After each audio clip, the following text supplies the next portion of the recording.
What's up, Solo Cups? My name is John Solo, and you are watching Fables Explained, the show that sheds light on the truly messed up origins behind your favorite childhood stories. Over the past few months, we've been covering stories where the number 3 was scattered throughout. Three Little Pigs, Goldilocks, and Rumpelstiltskin, to name a few. Last week, I covered the writing principle that each of these stories follow, called the Rule of 3, and you guys seemed to like it. If you want to learn more about that rule, there will be a link to that video at the end of this episode. In the meantime, we're covering another famous fairy tale that featured 3 protagonists, the Three Billy Goats Gruff. I've been getting requests out the wazoo for this one, and after reading it, I understand why. It's a short and simple story with an ending that's as graphic as it is satisfying. Before we dive into it, I gotta ask those watching to do what you do best and smash that like button with all your heart. We have shattered our goal of 10,000 likes for the past 5 episodes, and in that time, our family has grown by a whopping 15,000 people, so I know you guys can do it again. If you haven't joined the Solo fam yet, don't worry, it's real simple. All you have to do is subscribe and ring that bell to be notified about new messed up content coming to your sub box every week. And now, without further ado, the messed up origins of the Billy Goats Gruff. So the Three Billy Goats Gruff was a children's tale that was collected by 2 Norwegian gentlemen whose names I can't pronounce during the 19th century. It was first published in their native language between 1841 and 1844 and was included in their compendium of Norwegian folk tales. The story was later introduced to English speakers in 1859 after being translated by an Englishman named George Webb Descent, probably pronouncing that wrong too. He published it in his book, Popular Tales from the Norse. Fun fact, when the Norwegian title is translated directly to English, it means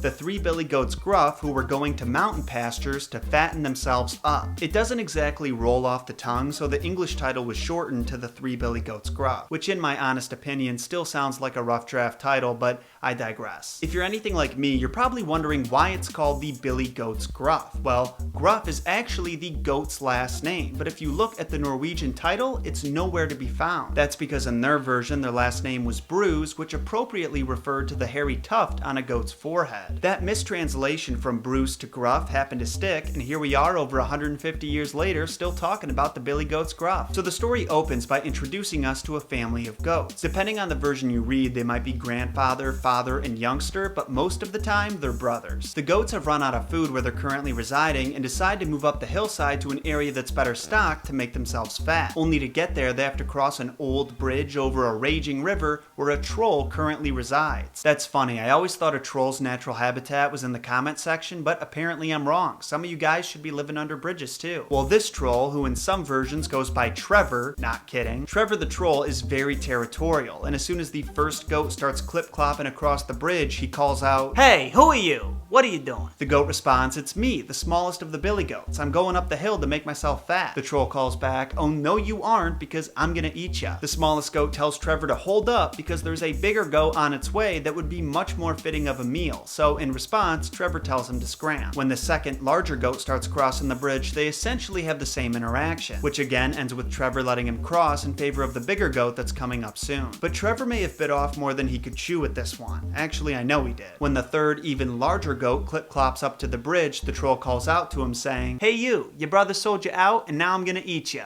How's it feel?" Unlike his brothers, goat number 3 actually beckons the troll on, and in true goat fashion, he does it while rhyming. "Well, come along. I've got 2 spears, and I'll poke your eyeballs out at your ears. I've got besides 2 curling stones, and I'll crush you to bits, body and bones." And the eldest goat stayed true to his word. He charged at Trevor and poked his eyeballs out with his horns, and then pushed him to the ground and stomped on him with his hooves. After breaking every bone in the troll's body, effectively crushing him to bits, he tossed his corpse into the river below and lived happily ever after, getting fat with his brothers. Without a doubt, one of my favorite fable endings of all time. My only question is, why didn't the big goat go first? Because then there wouldn't be a story. That's why. Do you need more reason than that? Those who watched our episode on Rumpelstiltskin should remember me mentioning the classification system used for organizing folk tales called the Arne-Thompson Tale Type Index. The Three Billy Goats Gruff is of type 122E and has a name that's as hilarious as it is fitting. Eat me when I'm fatter. Type 122E is actually one of many subcategories under type 122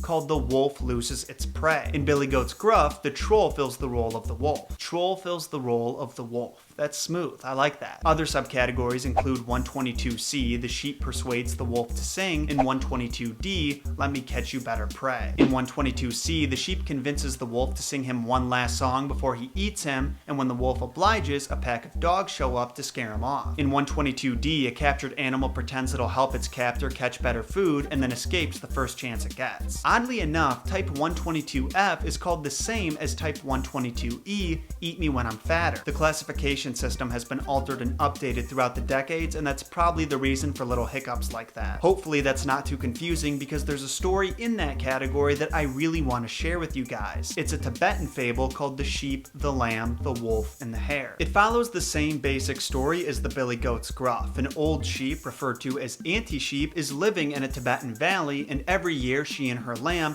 would climb up the hillside to an area where food was more abundant. One year when making the trip, she runs into a wolf called Uncle Wolf, who tells her that as unfortunate as it is, he's hungry and needs to eat, so he's going to kill her. Auntie Sheep begs him not to, saying, "Why don't you let us go up the hillside first? Me and my lamb are gonna eat a whole bunch and we'll be really fat on the way down, thus making us a better meal." Uncle Wolf actually agrees and lets the sheep go on their way, enjoying the fresh summer grass for the next couple months, living in sweet denial of their upcoming deaths. When the time finally comes to head back down the hill, Auntie Sheep starts having anxiety about it, and understandably so. On their way back, they run into a hare who stops to ask Auntie why she's so sad. She explains her seemingly hopeless situation, and the hare responds, "Don't worry, sister, I got this." He goes on to dress himself in his very best clothes, a robe made of woolen cloth, an earring in his left ear, and a fashionable hat on top of his head. Then he put a saddle on the big sheep and tied 2 small bundles to the lamb. On their way down, they run into the wolf, and the hare reveals he's got quite the silver tongue. He greets the wolf and introduces himself as Lamden, an emissary for the Emperor of China. He says he's on a special mission to India and was commissioned to collect 10 wolf pelts. I guess that's all the wolf needed to hear, because as soon as the rabbit said he had permission from the government to skin him, he took off running. In the end, Auntie Sheep and her lamb made it safely to their home and lived happily ever after, as far as we know. A much less graphic ending, but a good one nonetheless. I appreciated the rabbit using his charisma and intelligence stats as opposed to the goat who used his strength and agility. Shows you there's more than one way to solve a problem. Now there's one final story I want to cover real quick, and that's because it falls under my favorite fable category of all time. Ass begs wolf to pull thorn out of foot before eating him. Why is it my favorite category, you ask? Because I'm immature. This fable is called The Hungry Wolf. It was collected in New Mexico in 1952 and has Hispanic roots. The story opens by introducing us to a wolf that's searching for food. He comes across a mother pig and her piglets and tells them he's going to eat them up. But the mother says her babies haven't been christened yet, and if the wolf allows her to take them to the river, she'll go down without a fight. The wolf thinks, it's weird that a pig is christening her babies, but what's the harm? He walks with them down to the river, but as soon as he gets by the water, the mama pig pushes him in and runs into the woods with her babies. When he washes up down the river, he thinks, alright, not gonna let that happen again, and heads off on another hunt. He runs into an old mule a short while later and tells her, "I'm gonna eat you, lady." The mule responds that the wolf can eat her, but as a last wish, would he mind pulling the thorn out of her back leg? For some reason, the wolf agrees to help out, and when he gets in close to pull out the thorn, the mule kicks him in the jaw and knocks him unconscious. The poor guy comes to a short while later, and he's hungrier than ever. Lucky for him, a rabbit comes across his path soon after. Before you ask, this one wasn't an emissary for the Emperor of China. The wolf announces to the rabbit he's going to gobble it right up. But the rabbit actually had a home near the edge of the cliff, so he told the wolf, "Why don't you race me to the cliffside and then you can eat me?" And then he took off. Both animals are running as fast as they can, with the wolf right on the rabbit's tail, but suddenly out of nowhere, the rabbit disappears from sight down into his home. The wolf was running so fast he had no chance to stop, and he slid right off the cliff's edge and fell to his death in the canyon below. And that, solo fam, is what's called survival of the fittest, and that was our third and final story of the day. I gotta tell ya, I never get sick of these fables. It never ceases to amaze me that stories with core elements that are all so similar can be traced to 3 very different parts of the world. And that's only scratching the surface. If you want to look into Aesop's Fables, which I plan on dedicating a whole video to eventually, some of his works play out very similarly and promote the same morals despite being written thousands of years before. It just goes to show that we humans, no matter where we're from or when we're born, have a lot in common deep down. At least it does in my opinion. How else would you explain these stories being passed on for thousands and thousands of years? And why else would this show be so popular? I'm telling you, there's something about them that resonates with us at a subconscious unconscious, instinctual caveman level. Unfortunately, we don't have time to go down that rabbit hole today, but I definitely plan on exploring that subject on the Messed Up podcast, which I plan on launching in the coming months. That's all I'm saying for now, but be patient. Solo fam, if you enjoyed this video, make sure to smash that like button before you head out. Help us reach our goal of 10,000 likes and keep your streak going. If you like the idea of new Messed Up content coming to your sub box every week, make sure you subscribe and ring that bell while you're at it to receive notifications about new episodes straight to your phone. And if you want to stay updated on Messed Up Origins news, what projects I'm working on next, or if you just want to say hey and offer a suggestion, you can follow me on social media. I got the handles right in front of you and links down below. Thank you all for watching, Solo fam. I'll be seeing you very soon. Until then, my name is John Solo, and remember,